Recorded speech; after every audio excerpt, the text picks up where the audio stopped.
What's going on, guys? Welcome back to the BodyCompRx YouTube channel. My name is Jake. I'm Jesus. Today, we're going to be going over a top 5 list of worst exercises for your glutes. Now, just a little disclaimer here. These are not necessarily bad exercises, but for the sake of growing your glutes, these may not be the best ones to do that. They shouldn't be at the top of your priorities list, let's say.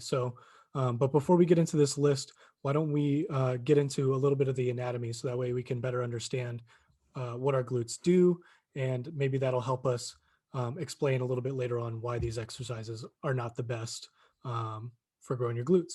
Your glutes are made of three different muscles, right? So you have your glute maximus, medius, and minimus. And as those names come about, you know that it has to do with their size, right? Those three main muscles make up what we consider glutes or your buttocks. Mhm. Um, the What these three do, well, first of all, they're attached from your hip bone to your femur. If you those who don't know what your femur is, it's your thigh.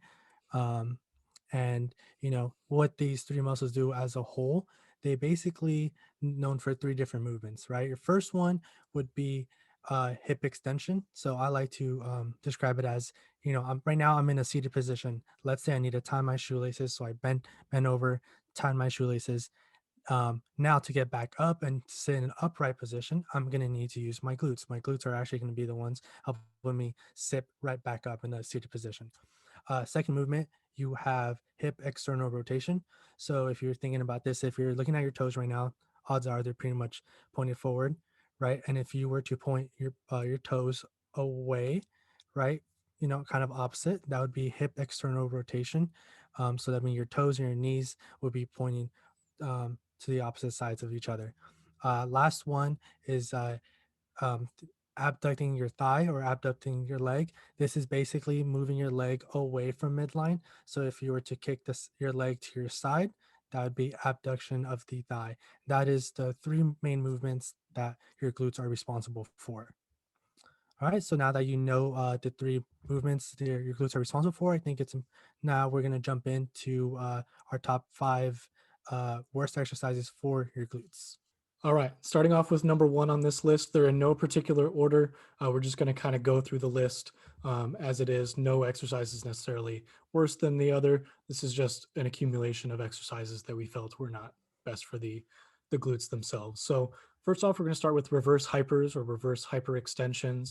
A lot of times we see this in programs for glutes, and going back to the anatomy, like Jesus just said, technically this is hip extension, but this tends to come at the cost of your low back a lot of times, because your legs and hips are hanging off the side of a bench or a block, or if you have a reverse hyper machine set up, a lot of times your low back is very prone to injury if your glutes aren't already strong. And even with really good mind muscle connection, we found that the glutes don't really have a lot of involvement in this exercise. So maybe not necessarily the best bang for your buck. All right, and at number 2, knee banded squats, right? So when we look at knee banded squats, if you've done any squats before, you know that this movement is primarily your um, quads. Your quads are the muscle groups right in front of your thigh. You usually feel it there when you're doing a squat. The knee banded squats have, in particular, the one thing we have to say about those is that, most of the time when you have a band and you're doing your squats, a lot of the times you tend to like have your knees cave in, and that necessarily isn't okay. The moment you cave in your knees, you're no longer externally rotating your leg. And as if, you were listening to the beginning of the video, you know that hip external rotation is what is needed, or what the glutes are responsible for in order to technically activate the glutes. All right. Number 3 on this list, we have cable donkey kicks. So cable donkey kicks, again, another staple in a lot of people's lower body day and glute focus day. But the reason it's on this list in particular for worst exercises is because of how much momentum tends to be involved in the exercise. If you can control the weight, then an argument could be made. But because of the momentum that you're prone to use, we don't really feel that this is a great exercise for your glutes. And again, depending on how much you lean forward and how far you kick up your leg in the back, you can again put your low back kind of at risk as well here. All right, and coming in at number four, lunges. Lunges is a very dynamic movement. So while you're in a lunge position, odds are one leg is, very focused on your quads, and the other leg is very focused on your hamstrings. Your glutes, in particular, aren't necessarily your primary muscle in this movement. When it does become a primary muscle, it gets very for like a small second in between your lunges, right? So how we said it has a lot to do with hip extension, so odds are in between each lunge, you're kind of extending at the hips and, getting it ready to get into the next lunge is when that glutes are really, being used and utilized. All right, coming in at number five, we have RDLs or the Romanian deadlift. Well, this is essentially hip extension, right? Our hips going behind us and we're folding over.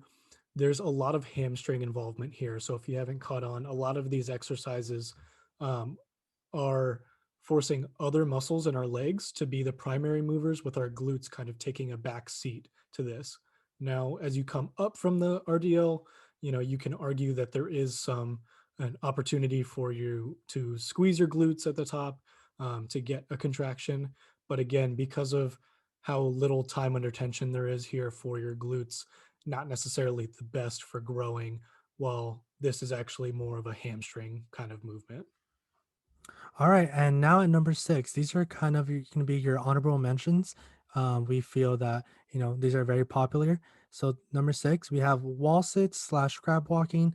If you're in middle school, or remember high school days, or your PE coach, or your coach for sports, odds are they made you do wall sits or crab walking. These are very quad dominant.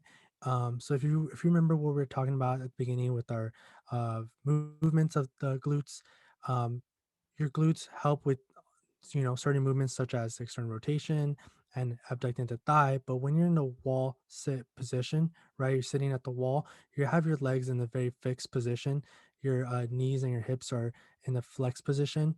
Um, there really is no and any other movements from the glutes. There's no hip extension at that time there. All right, next on this list, our next honorable mention is going to be heel elevated goblet squats.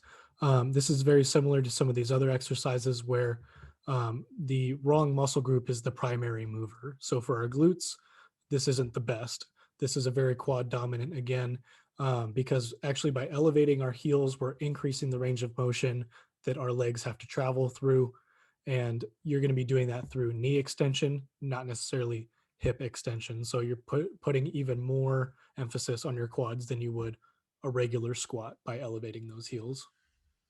And last but not least, we have leg press, everyone's favorite, right? Leg press in particular is not the best for glutes because they're very quad dominant, and odds are you're in a fixed position, right? In this fixed position, um, you know, your your glutes are more there for stabilizing your hips in the movement and kind of there as assisting you through the movement, but they're not really there or really active and a primary muscle during a normal leg press. All right, guys, that'll wrap it up for today's video, going over our top five worst exercises for glutes with a couple of honorable mentions. Just again, another disclaimer, these are not necessarily the worst exercises in general. These are just not necessarily the best ones for your glutes. You can include these in a normal leg day as, assisting or accessory movements to try and involve your glutes, just not necessarily the best ones. So, speaking of the best ones, why don't you go ahead and drop down in the comments a couple of your favorite glute exercises, and we'll take a look at those before we make the next video.